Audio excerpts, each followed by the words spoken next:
Hello traders, I hope you all are doing good. आज की video में मैं आप लोगों को ये बताऊंगी कि ऑल टाइम हाई स्ट्रैटेजी जो हमने सीखी थी उसमें हमें और क्या क्या देखना चाहिए। कहने का मतलब जो मैंने पहले वीडियोस आप लोगों के साथ शेयर की हुई हैं उसमें मैंने ये बताया था कि हमें प्राइस एक्शन को किस तरीके से देखना है। आज की वीडियो में मैं आप लोगों को ये सिखाऊंगी कि प्राइस एक्शन के साथ साथ कुछ इंडिकेटर्स हैं जिनका हमें ध्यान रखना चाहिए कोई भी ट्रेड लेने से पहले। तो ये हमारा पार्ट 2 है ऑल टाइम हाई स्ट्रैटेजी का। तो जैसा कि आप लोगों को पता है कि सबसे पहले हमें स्टॉक ढूंढना है जिसमें ऑल टाइम हाई ब्रेकआउट हो रहा हो। स्टॉक किस तरीके से ढूंढना है और क्या क्या हमें ट्रेड लेने से पहले चीजों को ध्यान में रखना है वो सब आप मेरी पहले की वीडियोस में देख सकते हैं। अभी हम उससे आगे की बातों को ध्यान देंगे। सबसे पहली चीज जो हमें यहाँ पर ध्यान रखनी है, जैसे कि हमारी ये कैंडल यहाँ पर ब्रेकआउट कैंडल है, तो सबसे पहली चीज जो हमें यहाँ पर ध्यान रखनी है वो ये है कि इसके बाद जो कैंडल होगी यानी कि जो फॉलो अप कैंडल होगी हमारी वो एक ग्रीन कैंडल होनी चाहिए। यहाँ पर अगर एग्जैक्ट इस ब्रेकआउट कैंडल के बाद अगर हमारी फॉलो अप कैंडल कोई रेड कैंडल बनती तो शायद से मैं इस स्टॉक में अपना ट्रेड प्लान नहीं करती। तो पहली चीज जो हमें ध्यान में रखनी है वो यही कि ब्रेकआउट कैंडल के बाद जो फॉलो अप कैंडल है वो एक ग्रीन कैंडल होनी चाहिए। दूसरी चीज जो हमें ध्यान में रखनी है वो ये कि जो हमारी ब्रेकआउट कैंडल है उस टाइम पर RSI 70 से अबव होना चाहिए। ये देखिए, आप देख सकते हैं यहाँ पर 79 इस टाइम पर RSI है। तो दूसरी चीज जो हमें ध्यान में रखनी है वो ये कि RSI 70 अबव होना चाहिए। RSI में ही तीसरी चीज हमें ध्यान रखनी है कि इसमें डाइवर्जेंस नहीं होनी चाहिए। आप यहाँ पर देख सकते हैं कि RSI की जो हमारी लाइन है ये हायर हाई ही बना रही है, ये ऊपर की तरफ ही जा रही है। तो RSI में डाइवर्जेंस हमें नहीं दिखना चाहिए। डाइवर्जेंस आई होप आपको पता होगा। अगर आप लोगों को डाइवर्जेंस नहीं पता है तो आप कमेंट बॉक्स में लिख सकते हैं, फिर मैं आपको अपनी किसी अगली वीडियो में डाइवर्जेंस और अच्छे से समझा दूंगी। फिलहाल शॉर्ट में मैं जो इसे बता रही हूँ कि यहाँ पर हमारी कैंडल्स तो देखिए हायर हाई बना रही है, तो ऐसे ही हमारी जो RSI है वो भी उन कैंडल्स के साथ में हायर हाई ही बनाता हुआ दिखना चाहिए। अगर RSI यहाँ पर हायर लो बना देता है, ठीक है, अगर कैंडल तो हमारी ऊपर जा रही है लेकिन RSI अगर हमारा नीचे आ रहा है तो ऐसे केस में हम ये कह सकते हैं कि जो हमारा स्टॉक है उसके चलने के चांसेस, जो हमारा ट्रेड है उसके चलने के चांसेस थोड़े से कम हो सकते हैं या फिर वो शायद से फेल भी हो सकता है। तो RSI का डाइवर्जेंस एक इंपॉर्टेंट चीज है जो कि हमें ध्यान में रखनी चाहिए। इसके बाद जो हमें ध्यान देना है वो है ADX जो हमारा है वो आपका अबव 25 होना चाहिए। मैं जो वीडियो बना रही हूँ फिलहाल अभी ये सोच के बना रही हूँ कि आप लोगों को ये बेसिक चीजें आती होंगी और मैं उससे एक स्टेप फॉरवर्ड चल रही हूँ। कोई चीज अगर आपको नहीं समझ में आए इस वीडियो में तो आप प्लीज कमेंट बॉक्स में जरूर लिखिए, मैं उसके लिए और वीडियोस बनाने की कोशिश करूंगी। तो आप देखिए ADX की जो ये लाइन है ये आप देखिए 54 पर है।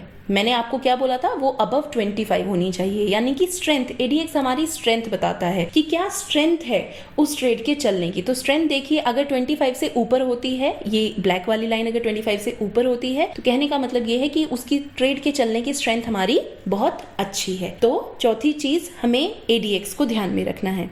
इसके बाद जो हमें ध्यान में रखना है वो है MACD। जो फिफ्थ चीज जो हमें ध्यान में रखनी है वो है MACD जो कि अबव 0 लाइन होना चाहिए। और अगर मैं इसे ढंग से समझाऊं तो जो ये वाला जो एरिया है हमारा, जहां पर आप देख सकते हैं कि नीचे तो रेड बार बन रहे हैं और ऊपर ग्रीन बार बन रहे हैं, यहाँ पर अगर आप यहाँ पर इस कर्सर को रखते हैं तो देखिए 0 लिखा हुआ है, ठीक है, तो ये 0 लाइन होती है। तो हमारी जो MACD की लाइंस है ये अबव 0 लाइन होना चाहिए और ओपन होने चाहिए। ये देखिए एक दूसरे से दूर जा रहे हैं, ब्लू लाइन और ये जो ऑरेंज लाइन है एक दूसरे से दूर जा रहे हैं और ऊपर है ये इस 0 लाइन से, तो इसमें भी हमारे ट्रेड के चलने के चांसेस अच्छे होते हैं।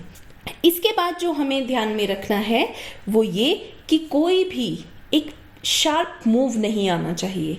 जो हमारा ब्रेकआउट है, ब्रेकआउट से पहले अगर हम एक शार्प मूव देखते हैं तो वो हमारे लिए एक नेगेटिव चीज हो सकती है। अगर शार्प मूव आ जाता है बिफोर ब्रेकआउट तो देखिए उससे नुकसान क्या होता है, उससे नुकसान ये होता है कि अगर वो अभी इतना भाग गया है तो ऊपर जाने के बाद, ब्रेकआउट के बाद प्रॉफिट बुकिंग होनी शुरू हो जाएगी। इसलिए हमें ऐसे ट्रेड्स ढूंढने हैं, हमें ऐसे स्टॉक्स ढूंढने हैं जिसमें कि शार्प मूव नहीं आया हुआ हो। शार्प मूव हमें चाहिए कब, इसके बाद ब्रेकआउट के बाद शार्प मूव हमारा आना अच्छी बात होती है। अगर वो पहले शार्प मूव आ जाता है तो ऐसे ट्रेड्स हमें अवॉइड करने चाहिए।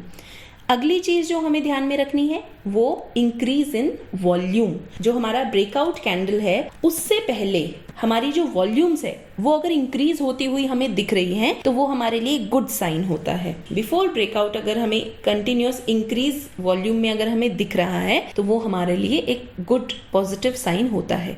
तो अब अगर आप यहाँ पर देखेंगे बिफोर ब्रेकआउट हमारी कैंडल ये है। अगर हम यहाँ पर देखते हैं तो हमारा जो वॉल्यूम है ये देखिए यहाँ से यहाँ तक इंक्रीज हुआ है। यहाँ से यहाँ तक जो हमारी वॉल्यूम है वो इंक्रीज हो रही है। अगर हम लाइन बनाकर देखते हैं तो वो वॉल्यूम यहाँ पर इंक्रीज हो रही है, तो ये हमारे लिए एक अच्छी चीज होती है। इसके बाद बॉलिंजर बैंड में जो कैंडल्स हैं वो अपर साइड में होनी चाहिए। बॉलिंजर बैंड जो है इसमें देखिए कैंडल्स इसके अपर बैंड की तरफ हमें नजर आ रही हैं, तो ये एक गुड पॉजिटिव सिग्नल होता है हमारे ट्रेड के चलने का। इसके बाद जो सबसे लास्ट पॉइंट है वो ये है कि बॉलिंजर बैंड जो है हमें ओपन होता हुआ नजर आना चाहिए।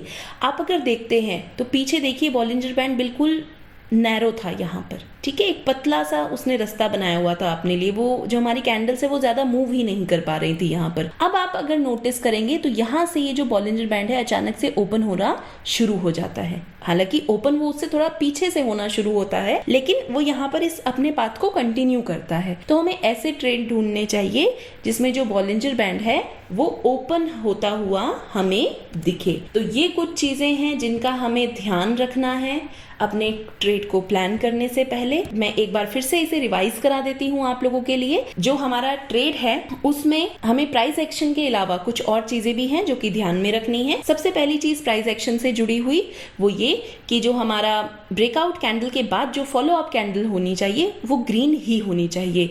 दूसरी चीज जो हमारा RSI है वो अबव 70 होना चाहिए हमारी ब्रेकआउट कैंडल पे। ये सब हमें ब्रेकआउट कैंडल पे देखना है। तीसरी चीज RSI में डाइवर्जेंस नहीं होना चाहिए, यानी कि RSI में भी हायर हाई ही बनता हुआ हमें दिखना चाहिए। जैसे कि हमें अपने प्राइस में हायर हाई बनता हुआ दिख रहा है वैसे ही हमें RSI में भी हायर हाई दिखना चाहिए और RSI 70 से ऊपर होना चाहिए। उसके बाद ADX जो है वो 25 से अबव हमें दिखना चाहिए। ADX की जो ब्लैक लाइन है ये अबव 25 हमें दिखनी चाहिए।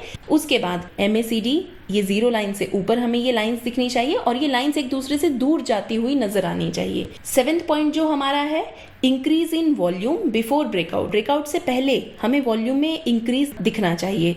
अगला जो पॉइंट है वो ये कि कोई भी शार्प मूव हमें नहीं दिखना चाहिए बिफोर ब्रेकआउट।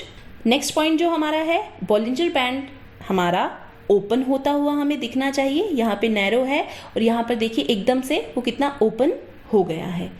और लास्ट पॉइंट ये कि जो बॉलिंजर बैंड में कैंडल्स हैं वो बॉलिंजर बैंड के अपर बैंड की तरफ हमें दिखनी चाहिए। तो आई होप ये सारी चीजें देखकर आप अपने ट्रेड को प्लान करेंगे और कम से कम मिनिमम 100 चार्ट्स के ऊपर आप अपनी बैक टेस्टिंग करिए। और ये सारे पॉइंट्स जो मैंने पहले की वीडियोस में बताए हुए हैं और जो पॉइंट मैं यहाँ पर अभी फिलहाल बता रही हूँ, इन सारे पॉइंट्स को देखिए। कोशिश कीजिए कि कितने ट्रेड्स हैं जो आपके इन सारी चीजों को फॉलो करते हुए चल रहे हैं। देखिए स्टॉक मार्केट है, यहाँ पर कोई भी स्ट्रेटेजी 100% नहीं चलेगी। अगर आपने 100 ट्रेड्स प्लान किए होंगे तो उसमें से 10 से 15 ट्रेड ऐसे आपको दिख जाएंगे। ये सारी चीजें बताते हुए भी प्राइस एक्शन जो मैंने बताया हुआ है और ये जो मैं बता रही हूँ आपको यहाँ पे इंडिकेटर्स का जो नॉलेज दे रही हूँ, इनके होते हुए भी वो ट्रेड्स आपको फेल होते हुए दिखेंगे। लेकिन जब आपको ये सारी चीजें दिखेंगी, जब आप प्राइस एक्शन की चीजों को फॉलो करेंगे और इन इंडिकेटर्स को फॉलो करेंगे तो आपको अपने अंदर कॉन्फिडेंस आएगा कि हाँ ये चीजें हो रही हैं और आप अपने ट्रेड को उसके बाद लेने में थोड़ा सा कंफर्टेबल फील करेंगे। तो मेक श्योर आप कोई भी ट्रेड प्लान करने से पहले मिनिमम 100 चार्ट्स इस तरीके से ढूंढिए, उन पे ये सारी चीजें अप्लाई करके देखिए, उसको एक डॉक्यूमेंट बनाइए, एक PDF, एक डॉक्यूमेंट इस तरीके का, एक वर्ड फाइल इस तरीके से बनाइए